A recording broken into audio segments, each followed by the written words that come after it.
Alhamdulillah aya ku bagja kabina-bina tepang dina mangsa anu taya pisan kuciwa hartosna urang riung mungpulung teh dina tetep ngawedalan tali silaturahmi kalayan urang salawasna miara uhwa sangkan urang teu tijalike sangkan urang teu macike salawasna urang bakal tiasa nyumponan kana syariat Islam. Hakikatna urang kadat nu maha kawasa Allah azza wa jalla, syariatna mah urang antara manusia sareng manusia, silih hargaan, silih ajenan, bere maweh biasa, nulung mah geus biasana pisan, meureun mulung butuh nalang susah teh kapanan eta bagian urang. Nah, nu mawi dina sonten, dina enjing, dina siang, urang salawasna munajat ka Zat nu Maha Kawasa, sangkan urang salawasna aya dina pangjaring pangriksa mantena. Mangga ayeuna nu kepoh waktosna midangkeun carita nu katunda kamari, naraskeun si Rawing Kiwari. Der, Rawing, urang teraskeun deui kumaha ieu? Prung.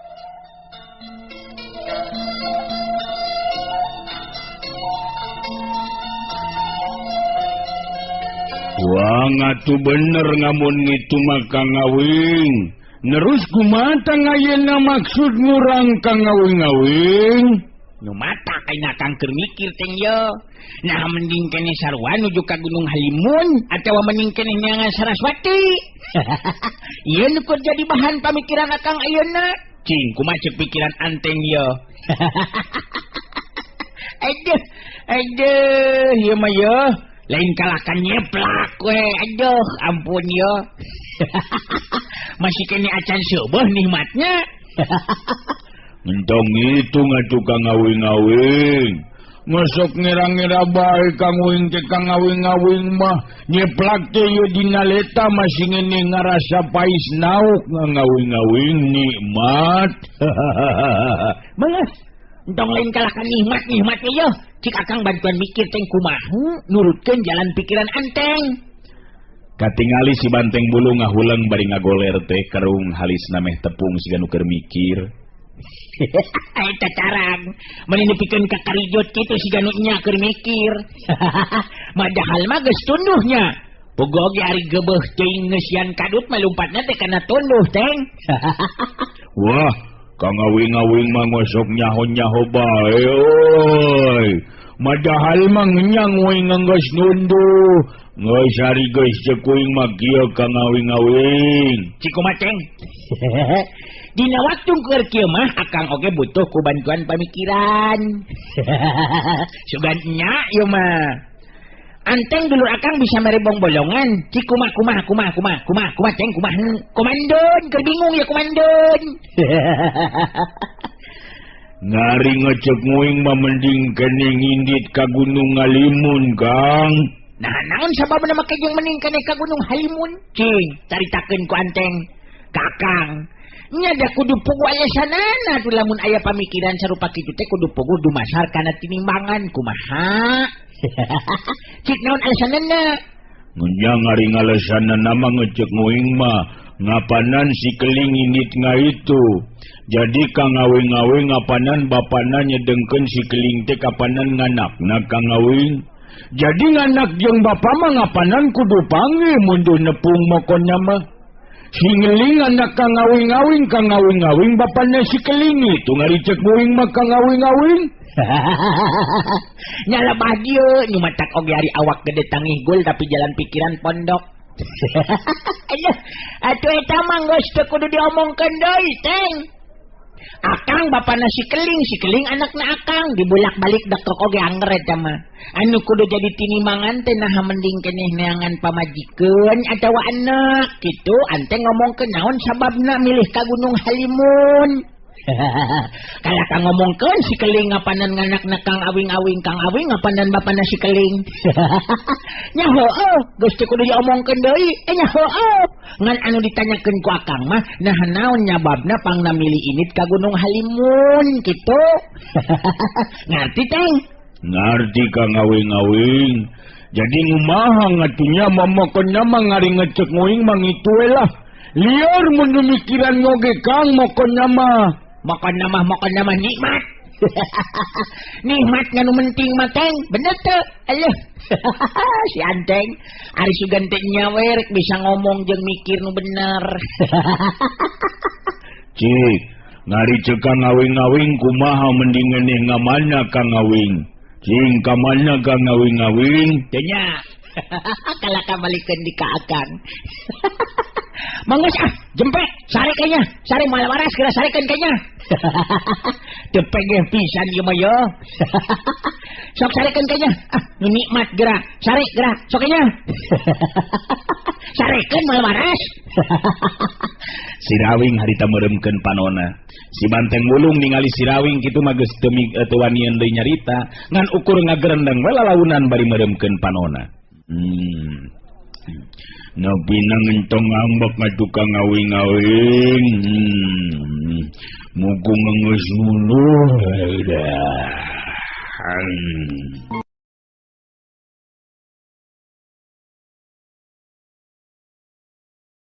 Angin peuting di luar nebak dang daunan, suara papais peuting kadenge marengan kana renghapna insan anu ngambah kalam impian.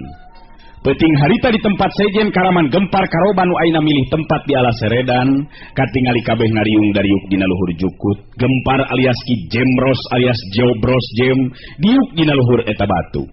Dina kayan peuting anu simpe di tempat sejen di alas seredan mah kawilang haneuteun. Lain bae ku cahaya sinar obor tapi caritaan Ki Jemros nu handaruan mepeuskeun ka simpe dina peuting harita. Kasakabe anggota gempar karoban ayeuna dewek tek mere amanat kailaing sakabe. Dumasar kana pangalaman nu karanapan ku Ki Jaro nu untung bisa ngaloloskeun diri tutas dirubuhkeun ku Nini Pertiwi nu make ilmu aneh. Dewek ayeuna jadi boga pikiran anu memang kudu dilaksanakeun ieu hasil pamikiran teh. Ki Jemros alias Gempar eureun heula nyaritana, nyelang heula muterkeun paneteupna ka sakabeh anak buahna. Teu lila Gempar atawa Ki Jemros neruskeun dihanca caritaanana. Dewek kapaksa kudu ngelehkeun moal erek datang di kalemur di mana ayana kulawarga si Rawing. Duaan batur urang ayeuna jelas teu bisa balik deui ngan dewek mikir. Pikeun anjeurkeun kakuatan dewek memang kudu boga jimat atawa pusaka pikeun nambahan pangaribawa jeung kakuatan urang. Ki Bulung jeung Ki Jaro anu diuk panghareupna silih reret, Ki Jaro nu harita miheula nyarita. Nah kumaha kitu maksud Ki Jemros teh? Coba terangkeun ka kula sakabeh kumaha maksud Ki Jemros. Jadi tadi peuting dewek ngimpi panggih jeung bapa dewek. Dina eta impian dewek menang pituduh tinu jadi bapa. Yen pikeun nambahan kagagahan jeung kasakten sangkan salawasna aya dina kajayaan, mangka dewek kudu bisa menangkeun kembang pancawarna nu aya di puncak Gunung Halimun. Reg eureun di Ki Jemros nyaritana, anggota gempar karoban silih teuteup jeung pada baturna. Teu lila Ki Jemros nyarita deui. Dina impian peuting kamari teh, dewek diberebeja ngeunaan kasiatna kembang pancawarna. Mangrupa kembang anu aneh tur ngan aya hiji-hijina di puncak Gunung Halimun.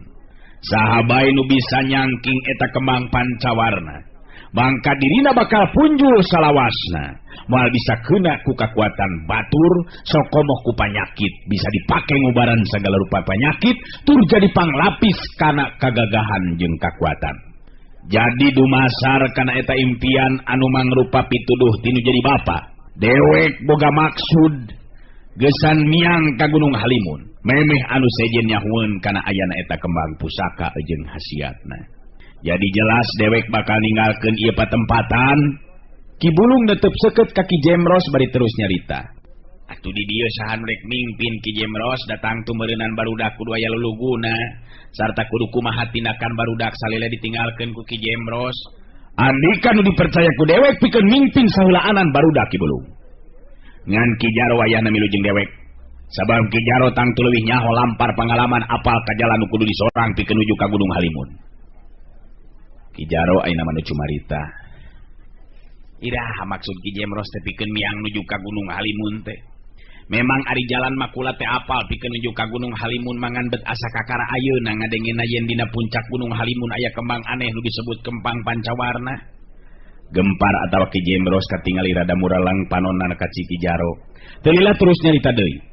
Jadi teu percaya kana anu bieu diomongkeun ku dewek, ha? Dewek lain sambarangan ngimpi deuleu Jaro. Sarta moal samata-mata Bapak dewek datang dina impian lamun memang eueuh bukti eta kenyataan. Sabab Bapak dewek nyarita dina impian ku cara dewek nyangking kembang pancawarna, mangka jalma nu jagona saperti sirawing sanajan aya 100 sirawing mangka bakal bisa ngalayang jiwana ku kaampuhan kembang pancawarna. Panyangka ilaing Bapak dewek kabohong, ha? Ki Jaro ngageter hatena, sorot panonna Ki Jemros lamun geus kitu muwuh matak sentar kana hatena. Ih. Bet lain kitu Jemros. Ngan kula teh memang bener-bener kakara ngadengi ayeuna jadi lamun kitu mah meureunnan kudu gagancangan ulah nepikeun ka kapiheulaan ku batur Ki Jemros. Sabab lamun nepikeun kapiheulaan ku batur tangtuna ge bakal loba halangan meureunnan. Nu matak dewek ngajakan ilaing ini teh isukan isuk-isuk urang miang. Pikeun jadi pamimpin ngagantikeun dewek saheulaanan. Nyatana si Bulung. Jalankeun aturan sakumaha biasana. Dewek percaya ka maneh Bulung. Ki Bulung sanajan saluhureun Gempar alias Ki Jemros, tapi dina hal ajen pangarti mah memang sahanapeun teu matak aneh lamun harita ungeuk bari nyarita. Sagala rupa parentah ti Ki Jemros tangtu bakal dilaksanakeun sakumaha mistina.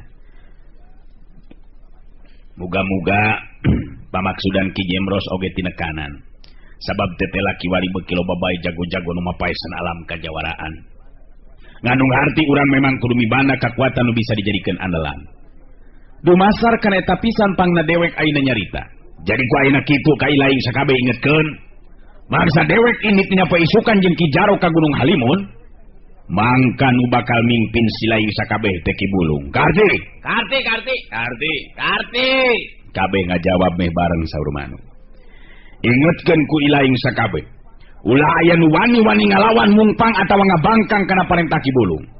Oge maneh Bulung, ulah coba-coba pikeun ngarajaan ka pilemuran anu sakirana bakal gagal dina ngayakeun tindakan. Anu akhirna malah bakal ngarugikeun pikeun pihak urang, ngarti? Ki Bulung ungeuk bari ngajawab. Ngarti Ki Jemros. Saperti nu karanapan ku Ki Jaro ulah nepikeun ka karanapan di ku pihak urang. Bener kitu euy. Upama dewek geus hasil menangkeun kembang pancawarna, geus kabayang ku aing geus moal aya deui kakuatan anu mampu pikeun ngabendung kakuatan urang. Hiji kanyataan anu kudu disenghareupan ku sakabeh jago. Yen diri aing nu bakal jadi jago nomor hiji di alam kajawaraan. Kitu diantarana obrolan nu penting dina peuting harita nu lumangsung di alas Seredan. Bareng jeung lumakuna waktu mangsa peuting sirna tembus sinar sang surya. Gempar alias Ki Jemros dibaturan ku Ki Jaro geus kebat lumampah ninggalkeun alas Seredan. Geus nuju ka Gunung Halimun ngahaja mawa Ki Jaro sabab nurutkeun itungan Ki Jemros. Ki Jaro kabilang lampar jeung geus loba pangalaman nu tangtu geus nyaho jalan nu kudu disorang geus nuju ka tempat tujuan. Sedengkeun di lembur Kalingga Sirawing jeung si Banteng Bulung geus beres marandi. Malah geus didaharkeun sagala rupa anu saterusna Sirawing jeung si Banteng Bulung oge Ki Jayaraga katut Ki Enju pada ngariung di tepas imah gunter ngarobrol deui. Kadenge Ki Jayaraga nu cumarita. Jadi Jang Rawing teh saruana dinya. Erek nuju ka Gunung Halimun nurutkeun wewengan Jang Rawing ngeunaan anak kula Marwati nah memang tetep kudu diubaran ku kembang pancawarna.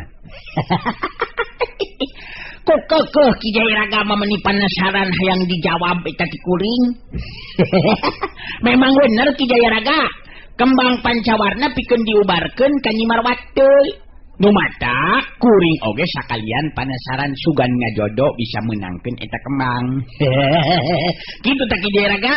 Jadi pitudugai banu katarima ku Ki Jayaraga teh memang bener kitu kanyataanna. Anak Ki Jayaraga bisa cager ngan ku eta kembang cenah. Sedengkeun kuring saja bala teu boga karep kana eta kembang, bari sugan jeung sugan bisa tepung jeung menjadi anak. Sabab temikeun lamun sikeling nepikeun ka kudu nuturkeun lampah jeung lakuna kieu ireng nu jelas lain ti golongan jago nu lumampah dina jalan anu lempeng. Ki Jayaraga ungut-ungutan tanda ningarti kana caritaan Sirawing. Si Banteng Bulung harita milu nyarita. Madahal mangamun bener-bener ngengke Kang Awing bisa menangkeun kembang mancawarna, ngejeng dingawinkeun kang ngaki-ngaki mah mendingan nih kang nguing-nguing Kijaga. Nguing oge masih kene mujangan. Ki Jayaraga seuri bari neuteup ka si Banteng Bulung terus nyarita. Betek teh teuing Jang Banteng, pami memang anak kula daekeun mah. Kula teh moal arek ngahalang-halang, sokomo kula makapan ayeuna nyaho Jang Banteng teh dulurna Jang Rawing.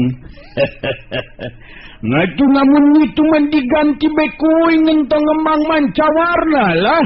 Ku ngembang gedang we nya, ngarah bisa muru-muru ngawin. Ih, sok rupa-rupa bae aten jateng mah. Make jeung ku kembang gedang selupa. Lain keur ngubaran atuh sama teng. Dahar we kanya keur lalab nikmat geura. Wah, kang ngawing-ngawing mang itu wae kang nguing teh euy. Nyenti men kang ngawing-ngawing mah kawing teh. Jadi ngurang teh ngindit ka Gunung Halimun teh Kang. Nya, ka Gunung Halimun bae ieu mah teng. Ngan akang perasaan teh asa kurang yakin ya ka anteng. Nah, ngurang yakin kumaha gitu kang ngawing-ngawing. Ngan teu percaya ngoing benteng-benteng geus dingeusian Kang. Lumpat kana beuteung wae si enteng mah jeuh. Maksud akang teh kuat moal kira-kira naik ka gunung.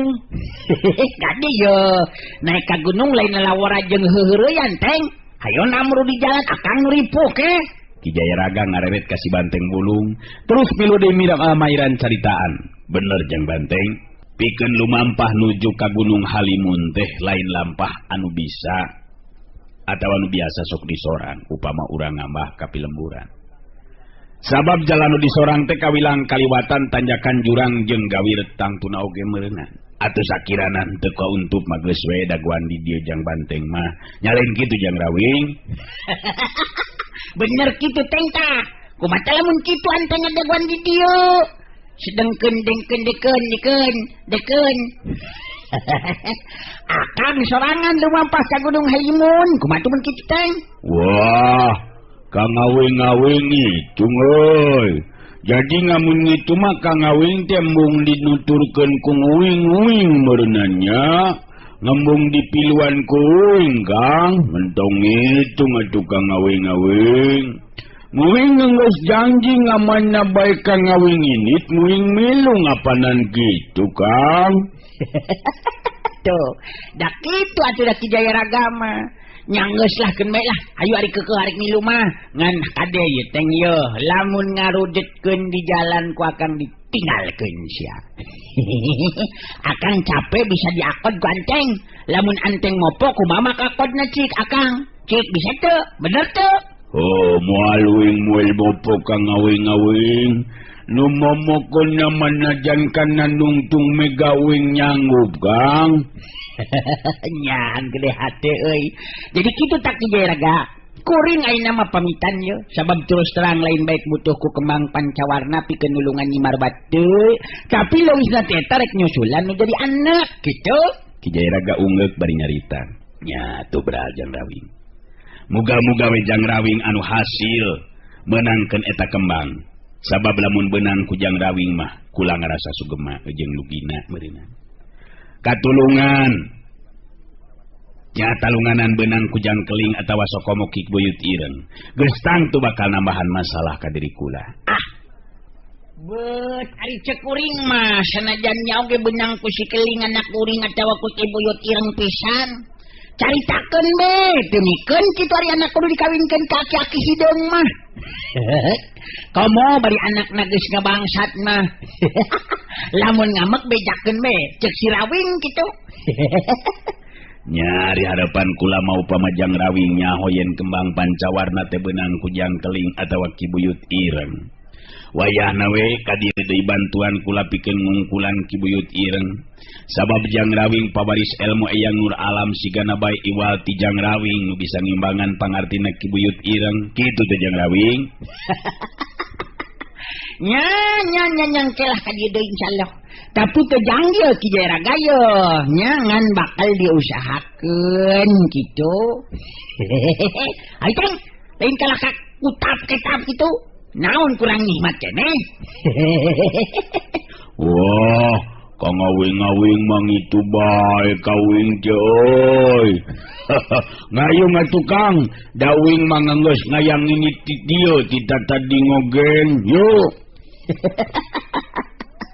Aduh, si Mayo santeng ulung, anteng ulung. Geus kitu mah harita si Rawing jeung si Banteng Mulung terus amitan dijajabkeun ku paneteupna Ki Jaya Raga jeung Ki Enyu. Si Rawing jeung si Banteng Mulung ngalengkahkeun sukuna geusan ngalaksanakeun pamaksudanana. Puguh lampah nu disorang teh memang jauh. Wanci bada asar harita duanana sakuma biasa ngaleureuhkeun kacape di salah sahiji warung. Katingali di eta warung kalolobaanana mah lalaki bungkul nu ngadon ngaropi jeung dalahar. Ngan aya anu narik kana perhatian si Rawing jeung si Banteng Mulung. Sabab aya hiji awewe anu kawilang ora keneh make baju wanda jago wanita, buukna digelung jucung, pakulitanana bersih, malah mibanda rupa anu geulis ngan dilakpanona betrada beda leretna kitu. Si Rawing noel kana leungeun si Banteng Mulung bari nyarita. Bet kabeneran ieu mah euy aduh Teteng. Jeung sidikeun Teng. Aya ambewe nya. Jago wanita ieu. Teng tinggali di samping dodot kahandapna make celana pangsi euy kabaya warna beureum numpang dina kulitna nu bersih. Gelungna jucung baju sing sarwaring kesaha nya Teng. Wah, nyiga-nyiganya mah ngabogong uing ka ngawing-ngawing. Manehna ngeukeur dago-dago uing meureunna nyahweun ngamun uing bakal datang ka dieu. Milik gede ka ngawing-ngawing ayeuna mah bagian uing ngandung-undung adeuketanana Kang. Gede hate sia Teng. Peteh teuing akang mamerekanya ngan beda reret jeung dilakna sia rada-rada galak Teng. Lamun lalaki mah mata bongsang, ngadu kating lamun awewe naonnya. Reret dompet ieu mah Teng. Ngan bae lah ngarek neon-neon ngoge. Ari nu menting mah geulis bersih ngulitna we. Ngayu Kang urang leureut di eta warung Kang.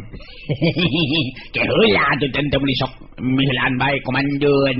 Kumaha komandan we lamun cek komandan maju-maju. Jadi sagala rupa kudu cek komandan. Tenang Teng. Seperti biasa wayahna Anteng ulah milu diuk dina bangkunna nya, sabab bisi ngabu rayot Kang.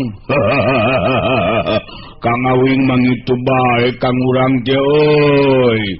Kakara oge si Rawing jeung si Banteng Mulung leumpang muruk ngadeukeutan ka eta warung. Ngadadak jungjeng dua lalaki nu aya di eta warung laluncatan meruk kalahan anu lega dituturkeun ku jirim awewe ngoratea anu ngajorelat. Turu pancu di hareupeun eta dua lalaki. Si Rawing ngarandeg lengkahna ngareret ka si Banteng Mulung bari nyarita. Kakara gerek di kecengnya Teng. Eta ambewe geulis teh geus aduh hareupan jeung dua lalaki euy. Narek naon cenah? Siga-siga nu rek tarung Teng. Wah, bener-bener Kang Ngawing-ngawing. Nang aya neonnya ngurang ente nyaho masalahna heula Kang Ngawing-ngawing. Wah, anu moko-moko nama ngurang mah ngentong bilu-bilueun Kang Ngawing-ngawing. Nya nu matak cicing lagi dia geteng. Akang jadi penasaran ye. Tuh, salah saurang nu lalaki teh jelas kawilang jago eta jelema teh Teng. Tutunjuk kitu geuningan ka eta awewe teh. Memang bener. Salah saurang lalaki nu nangtung di hareupeun awewe nu make baju sing sarwaringkes teh harita nyarita. Hei, Sari Langking, adi dewek nepikeun ka hanteuna lantaran gara-gara maneh. Ayeuna urang pangi di dieu kabeneran pisan na. Hutang pati bayar pati, hutang jiwa bayar jiwa, maneh awewe jahat iblis sia. Sari Langking. Awewe nu disebut Sari Langking teh katingali harita nulak cangkeng. Bari jeung ngalengak seuri si Rawing bisa surti yen Sari Langking sora seurina ngandung geter tanaga lapisan. Malah matak nyeri kena kekendangan ceuli. Hiji tanda Sari Langking sanajan pangawak awewe tapi jelas mibanda tahapan ajen pangarti anu teu bisa dianggap enteng.